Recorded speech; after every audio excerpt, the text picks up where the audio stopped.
Hello, welcome to Washington Talk. I'm Connie Kim. North Korea slams defectors' anti-North Korea leaflets as Seoul pushes to ease regulations on inter-Korean cooperation. There's also controversy on South Korea's moves to amend the Inter-Korean Exchange and Cooperation Act, while the U.S. stance remains clear that it will maintain pressure on North Korea. Today, we discuss these and more. Joining us today is Daniel Glaser. Mr. Glaser is a principal with the Financial Integrity Network. He previously served as Assistant Secretary for Terrorist Financing at the Treasury Department in the Obama administration, responsible for helping to coordinate counter-terrorist financing. Scott Snyder also joins us today. He's a Senior Fellow for Korea Studies and Director of the Program on U.S. Korea Policy at the Council on Foreign Relations. His book, South Korea at the Crossroads, examines the trajectory of South Korean foreign policy and offers predictions. Thank you so much for joining us today. Thanks for having us. Thank you.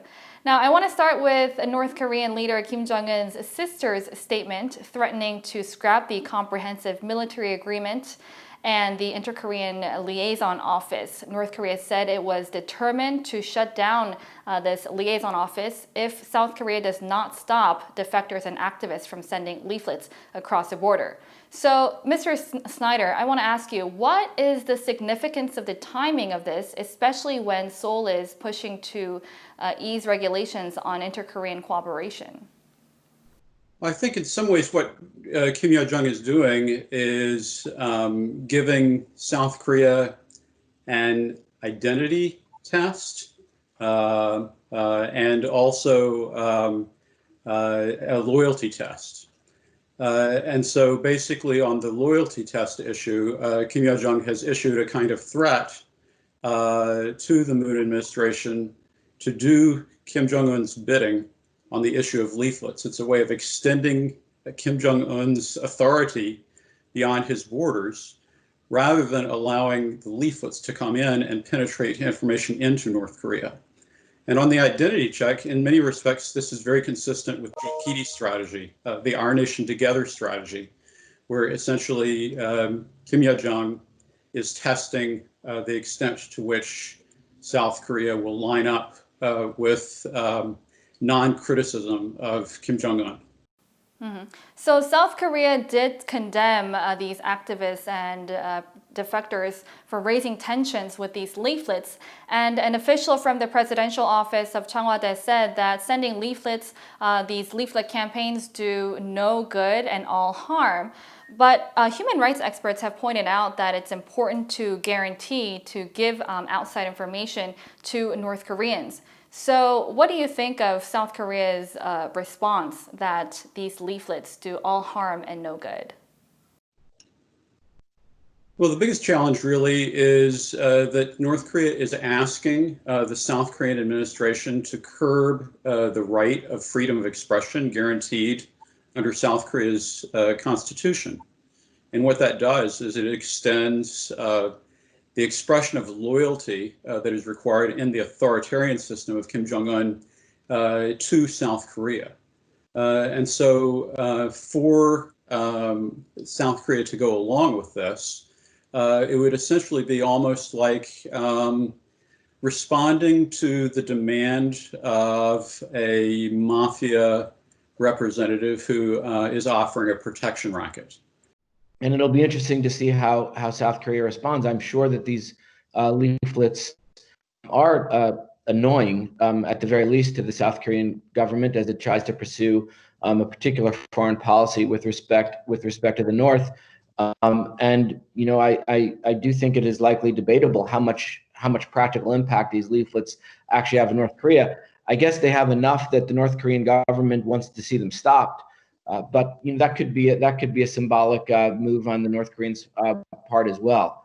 But it is going to be interesting to see how South Korea balances its commitment as a democracy to human rights and to free speech with its legitimate desire to be able to pursue a foreign policy with respect to a neighbor. Mm-hmm. South Korea's unification ministry did say that it's reviewing legislation to ban sending these anti-North Korean leaflets across the border. And there has been criticism, like you mentioned, that it's going to suppress the freedom of expression. So how do you assess South Korea's response to North Korea's statement? Well, I personally think that the statement makes it a lot harder for the Moon administration to maneuver. The issue of information flow into North Korea is one that should be guaranteed as an act of South Korean citizens, but the question of how to most effectively get information into North Korea, I think, is a debatable one. And it's not necessarily clear that the balloons are necessarily the best method or are achieving the best results because of the penalties that North Korea can impose on individuals who might come into contact with those leaflets inside North Korea. Mm-hmm. So North Korea's criticism to these leaflets came as South Korea is trying to amend the Inter-Korean Exchange and Cooperation Act. And reportedly, this new law will allow joint inter-Korean joint investment in each other's territories, and it will allow North Korean companies to employ South Korean employees vis-a-vis. And if this is true, this will clearly go against the UN sanctions. So specifically, what kind of concerns do you have about this law, Mr. Glaser? I suppose we're going to have to see the laws in detail, but they certainly sound like they violate any number of UN restrictions relating to joint ventures, restrictions relating to provision of financial services, relating to public support for trade. So there's any number of provisions within the UN Security Council resolution sanctions that these might run afoul of. Beyond that, they almost certainly would put any South Korean or any other financial institution that was involved in these types of transactions being targeted by the U.S. unilaterally, because the U.S. has very broad restrictions on any financial institution anywhere in the world engaging in significant transactions involving trade with North Korea. So certainly any South Korean entity that would be involved in this type of arrangement would be putting itself in jeopardy of being targeted at least by the United States. So, Mr. Snyder, what are your concerns about these provisions in the amended act?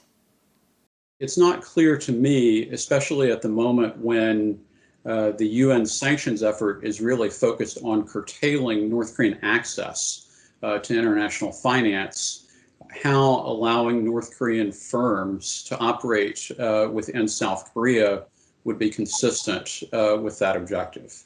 And so that, I think, is the area that is going to get the most pushback. Mm-hmm. I do want to touch upon the benefits of the inter-Korean cooperation. So previous South Korean administrations have tried to use inter-Korean cooperation to garner progress in the denuclearization process. So what are the benefits for this?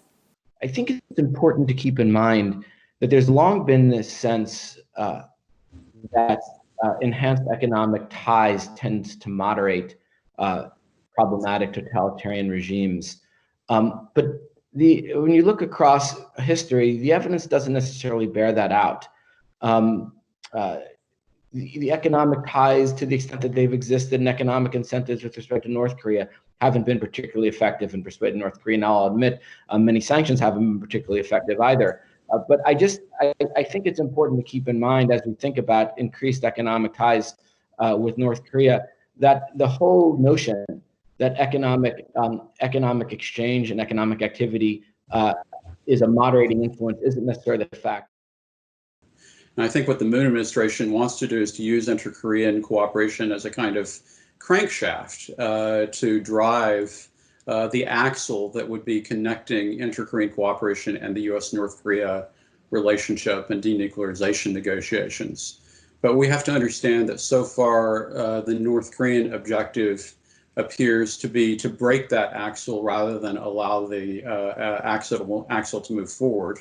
And so as a result, it's not likely, there's really not evidence to support the idea that inter-Korean economic cooperation is going to generate forward progress on denuclearization. So as South Korea is trying to ease regulations for inter-Korean cooperation, the U.S. is very insistent on implementing sanctions and abiding by its law. And the latest measure we've seen was the DOJ's unsealed indictment of charging dozens of North Koreans and Chinese for laundering money for North Korea's illicit nuclear weapons program. So what can you infer about the U.S. stance on North Korea, Mr. Glaser? The U.S. stance on North Korea has been fairly consistent from a sanctions perspective for many years, and I think that you see you could see the current DOJ actions in the context of a very long and sustained effort to financially and economically isolate North Korea from the international financial system. The U.S. has been quite clear that this is its goal. It's been quite clear about that since the Bush administration, quite frankly. Certainly, you see periods of more intense activity and periods of less intense activity, but it's been a fairly steady policy across administrations and across time. This is the latest example of that. It is interesting in that it targets entities within China, but this is not the first time the U.S. has targeted entities within China with respect to North Korea. It's done so in the past, but it does show that there continues to be a desire by the United States to see financial institutions and other entities around the world exclude North Korea, and it's going to continue down that road, and it's not going to let up on that. And according to this indictment, we've seen that Chinese banks have also been engaged in laundering money in this process. So as tensions between the U.S. and China escalate right now, do you think the U.S. will go as far as to imposing sanctions on these large financial institutions like you mentioned? There's long been a criticism of U.S. policy with respect to North Korea, that the U.S. doesn't have a North Korea policy. What it has is a China policy that has implications for North Korea. And I think that while that's overstating it, I do think that there's some truth to that. The U.S. has a whole variety of large, important issues with China, of which North Korea is one. And one might argue the most important one, but others might argue differently. And the U.S. is constantly having to balance a variety of factors in how it approaches China with respect to North Korea. The fact of the matter is that for all the talk about maximum pressure from the United States on North Korea, unless China is assisting with that quote unquote maximum pressure, it's not going to be maximized. It's not going to be maximized. The question that the U.S. has to ask itself is how to get China to take those steps. I'm frankly not so sure that there's any way to get China to take those steps.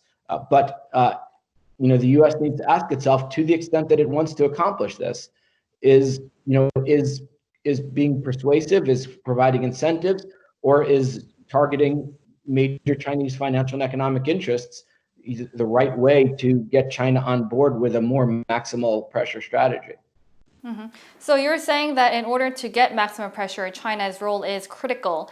And so, Mr. Snyder, I want to ask you, so would incentivizing China be important, or would penalizing China be important in order to get China on board, like Mr. Glaser said? Basically, North Korea's nuclearization is a threat to both the U.S. and China. But increasingly, we've talked about the deterioration of the U.S.-China relationship, but we also have to recognize that China is increasingly, at least tacitly, non-cooperative with the UN sanctions.